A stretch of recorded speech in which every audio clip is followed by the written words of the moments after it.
Hey, how are you today? This is Josh Patrick, and you're at Cracking the Cash Flow Code, and I'll be able to talk someday. And our guest today is John Biggs, and John is written a book recently called Getting Funded. And I checked out his webpage at johnbiggs.com, and I find that John is like a prolific writer. So we may morph into writing a little bit just for fun because that's always a good thing. But we're going to start out talking about getting funded and instead of me just kind of wandering on and making noise, I'll bring John on. Hey, John, how are you today? Howdy, howdy. Good, good. Thanks. So, when you wrote the book Get Funded, who was your audience for that book? It was for everybody who's frustrated with getting funded. I mean, I'm a serial entrepreneur. I've done a few startups, and it's probably the hardest thing a entrepreneur can do. And this ranges from everybody from high tech to biotech to somebody who wants to open a taco truck. Figuring out what getting funded means, uh, in a very real sense is part of the problem. We're in a world where everybody thinks that you can raise $5 million and build your thing um, instantly, etc.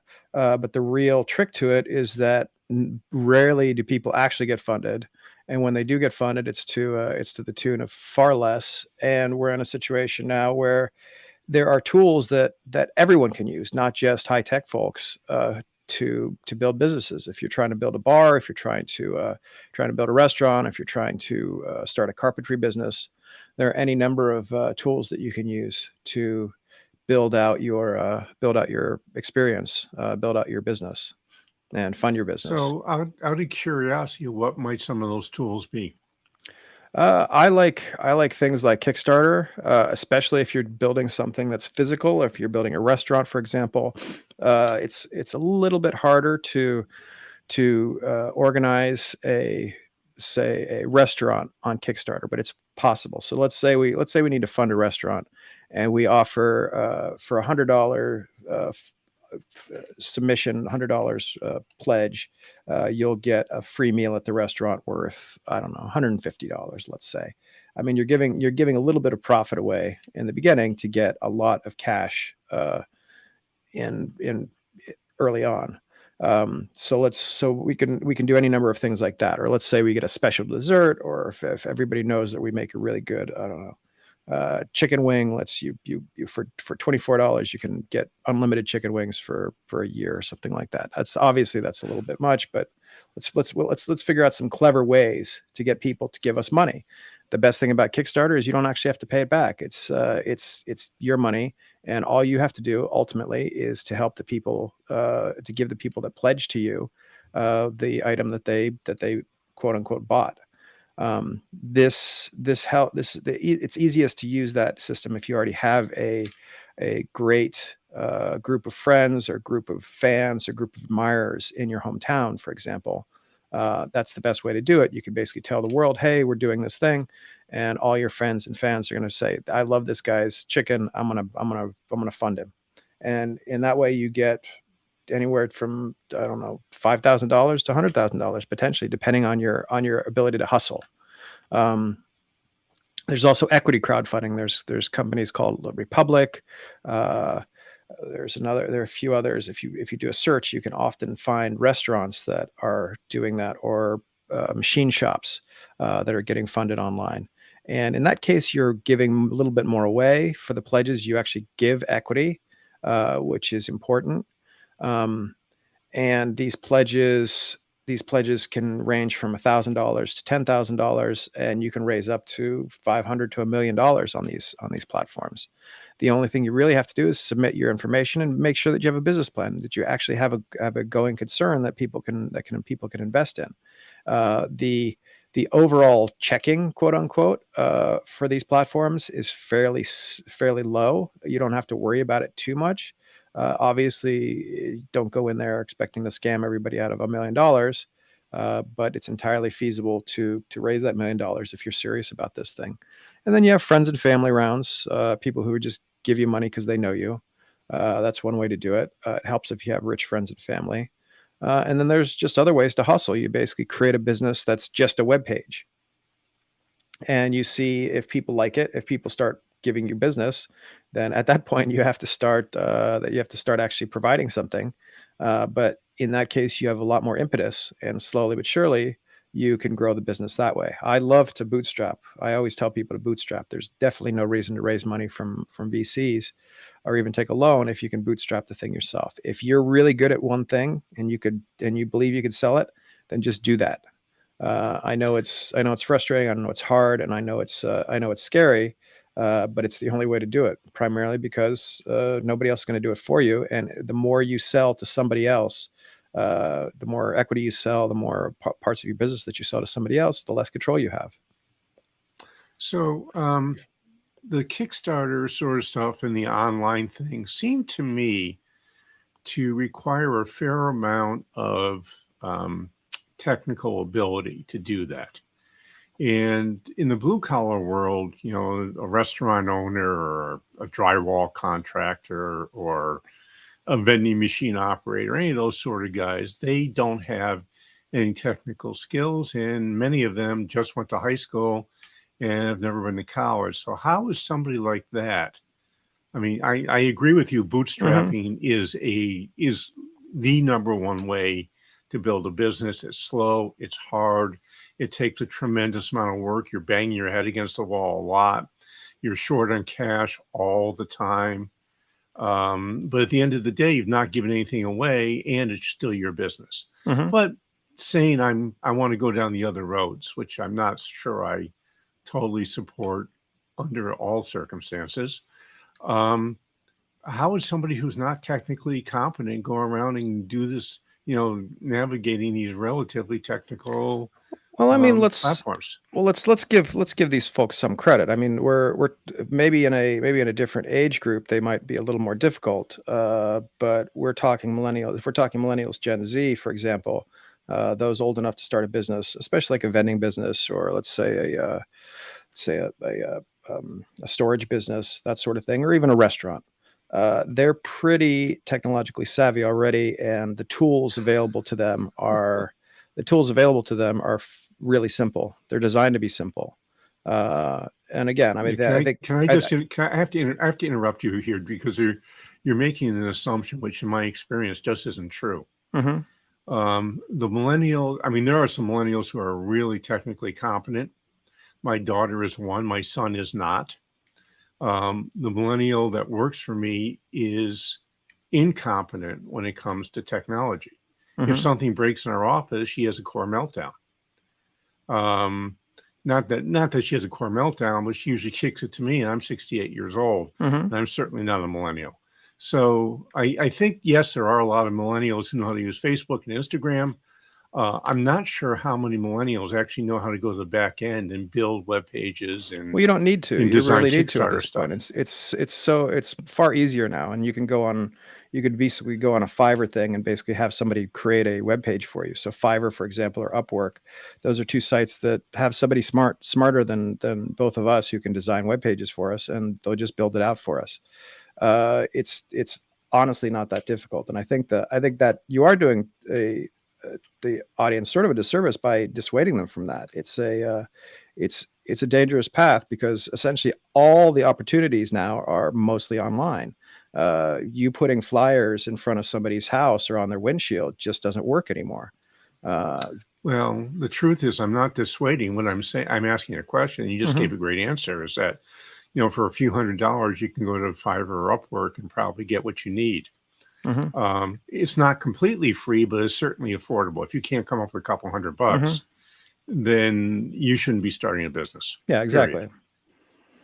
Yeah, I mean that's where the friends and family round comes in. That's where you're in a situation where okay, I have these different options. A Kickstarter page is at bare minimum a 2-day operation to set something up that you like, and then the rest of it's just hustle. The rest of it's just telling your friends and family to get on the page and click a button, and maybe they won't know. And everybody knows how to type in a credit card at this point, so they could figure that out. So this is very similar to a friends and family round. So at the absolute very least, that's entirely feasible for almost anybody in the world. Cool. So, do you ever talk to folks about bank financing? Uh, we never in high tech. You never really talk about bank financing. We had a chapter in the book about federal grants. There are a number of small business grants available. Well, my writing partner, he focused a lot on those, and we do describe how to build proposals for those as well. So I guess let's say RFPs, answering RFPs, and all those sorts of things. Hmm, interesting. So would those federal grants be good for traditional businesses as well as high tech?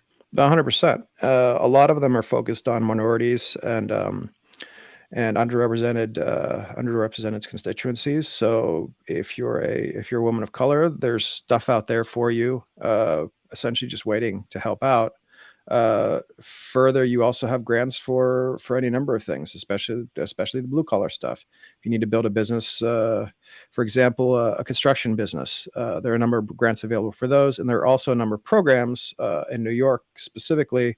I know that there are programs that help fledgling businesses start working with the MTA, for example, the subway system, and that's a pretty nice gig if you can get it, which is basically building the subway. And it's hard, and it's a heavy gig, but they give you the advice, they give you the help on how to build those things out, so you're well within compliance, and you're working with the subway system, um, based on their rules. And I assume that there's also a bunch of stuff for veterans that would help them get Hmm. grants to start businesses if they wanted to. Yeah, yeah. Again, like I said, we had a list of a few ones. We didn't go through all the groups. But again, one of the groups that we did look at were women and women of color, especially, and there's definitely opportunities there. Cool. So, what is your favorite way to raise money? I think my favorite way to raise money is equity crowdfunding right now. It's a it's a opportunity. It's an opportunity that allows you to sell pieces of the company. It allows the opportunity to sell pieces of the company without too much trouble. There are also safe notes, especially if you're doing high tech. This is obviously for high tech stuff. There are these things called safe notes, which allow accredited investors to put in a little bit of cash into a early business. Again, I focused a lot on startup stuff, high tech startup stuff, and I've traveled America and essentially the world, seeing all these little companies pop up everywhere. Little high tech companies, little robotics companies, biotech companies, and everybody is basically doing this. It's sort of I would call it the theater of entrepreneurship at this point, very specifically. And again, we're not talking about that as much as the blue collar stuff, but as far as I've seen, it's one of the easiest and fastest ways to do it. You build something, you have some sort of revenue coming in. It could be $5 a week even, and you tell an angel investor about it. You get onto Angel List, you get onto one of the groups, and get cash that way. So, this is what you would call angel investing, this sort of investment. Yeah, super early investments, definitely angel investing. The angel, and again, friends and family angels, they're approximately the same thing. Angels occasionally are strangers. There are angel groups in every city. One of my favorite ways to really break into entrepreneurship on a higher tech level is to join an accelerator in your town. Most bigger cities now have their own accelerator, where you can meet like-minded people, that sort of So, thing. can you explain what an accelerator is? So an accelerator, and they actually have accelerators for any number of things now. An accelerator is it's a it used to be a place you went. Now it's more online. You have a situation where you would have a few mentors, a marketing mentor, a tech mentor, somebody who can help you build businesses, help fill out forms and things. And you all get together and you take classes. Essentially, it's an MBA in a box, let's say, and you're working with these folks to get get everybody's business off the ground. 99% of those businesses fail, but 1 or 2 succeed and go on to greater things. And what happens there is you basically get about $25,000 to $75,000 to build your business out. And even if you're not technical at all, you can join these things and work with people who can help you become technical, I guess you could say. Yeah, so I have a question for you since you're in tech, and this is one of my favorite things I like to bandy about a bit. How important are profits and positive cash flow if you want your business to last more than 5 years? In tech, they're not that important, unfortunately, or fortunately, I guess you could say. I would argue that positive cash flow allows you to grow any business. You can either feed the funds back into the organization for growth, or you could take a profit or some sort of salary. It's extremely frustrating. I've experienced this myself. It's extremely frustrating to run a business that isn't profitable, and it drives you crazy.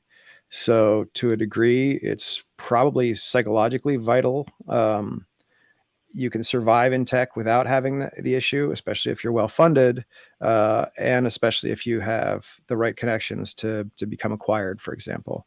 A lot of tech companies are acquired, and then that profitability problem goes away because they get folded into a bigger animal that can get them the cash. Yeah, in my experience, that's one of the reasons I think that 99% of tech companies fail is they focus on growth, not on cash flow. Mm-hmm. And, there's an awful lot of good tech ideas, which if they focus on cash flow and not growth necessarily, yeah, they may not become unicorns, but boy, they could become really, really nice businesses. Sure. Yeah. I mean, and I see this a lot in the places like Chicago, places like St. Louis, where you have a logistics company that's basically tweaked logistics to a degree that they're able to speed things up. They have great revenue coming in, and they're a high tech company, but they're still putting boxes on trucks. Let's just say. Yeah. And that's just fine. And by getting the cash, by getting revenue and profit in, they're able to continue indefinitely. One of my favorite little examples of that is a place outside of Chicago. They make switches, which is like a switch for like a light switch, or a switch for. Yes. They made all the switches for the Apollo landing, for the Apollo spaceships, which tells you just how long they've been around. And they still make the switches by hand in Chicago. Gray Hill, it's called. They still make the switches by hand in Chicago. It's artisanal switches. These are the best switches in the world. Every car uses these Gray Hill switches, and they've been profitable for I think it's probably almost a century, I guess, at this point. And the important thing is they're under the radar. Nobody really knows that they exist. But if they didn't exist, we wouldn't have a space program. We wouldn't have been able to fight World War II. It's a crazy situation. So again, these things are absolutely vital. And by thinking in terms of keeping your head down and continuously working on revenue and profit, then you continue the business. It's not as sexy as some of the high-tech folks like it to be, where you're sitting there and saying that you have 5 million page views or whatever a month. I don't think Gray Hill has 100 page views a month on their website, but they definitely have 100 million in profit every year. Yeah, that's, one of my sayings when I had my vending and food service company was happiness is positive cash flow. Mm-hmm. And in my experience, they say 80% of businesses fail in the first 5 years. And I don't think they fail because they're lousy businesses or it's a lousy idea. I think they fail because they flat run out of cash, Mm-hmm. and they haven't figured out how to keep enough cash around for them to make it over the hump. Well, I think the other way to think about it is that they don't consider them, they don't build a business, quote unquote. And a lot of people don't realize this, especially in high tech, especially as you're starting out. You're building a business, and a business is literally somebody coming to give you cash for some object or service. That's all it is. And we came into an age in the early 2000s where we decided it would be fun to give services away and hope for cash flow later.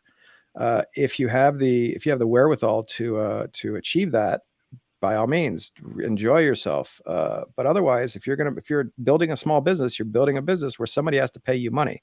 If they're not paying you money on day one, you have a huge problem.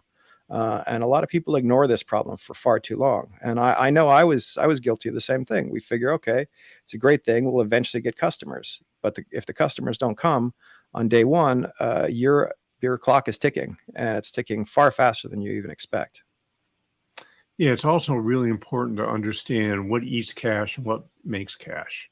My problem was I couldn't read a cash flow statement when I started my business. And we grew at about 200% for 2 years. And I was in the vending business where every machine cost about $2,000. This was 1976. So that was a lot of money back then, by the way. So we just ran out of cash, and I never knew it was going to happen. So I had to learn about cash flow really, really, really fast, and learn about renegotiating with all my suppliers really, really, really fast, or I would have been out of business and forced into bankruptcy. It's and again, this is we're in that the same situation can happen with the app, for example. If you don't know where the cash is going to come from, and you have to update the app every iOS version, you're sunk ultimately. And the same thing happens in a restaurant. The same thing happens in any other business. Again, what we're talking about specifically is funding businesses. And if you don't feel like you have a business, which means that nobody's paying you for your troubles, then you probably shouldn't get it funded. You should try something else. You should figure out until somebody starts paying you for your chicken wings, you don't give chicken wings out for free. Yeah, that's really great advice. John, unfortunately, we are out of time. We could go on for quite a while about getting funded because it's a really big deal. And for the blue collar folks living, you do also need to learn how your bank thinks, because bank financing for you guys is still the primary way you're likely going to raise money. Not in the beginning, but after you've been around for 3 to 5 years, you can go to a bank and you can borrow money from them. So, John, how do folks find you, and how would they find your books? And I wish we had some time to talk about your writing, because, boy, you're a prolific author. Yeah, well, just go to johnbiggsbooks.com. All my books are up there.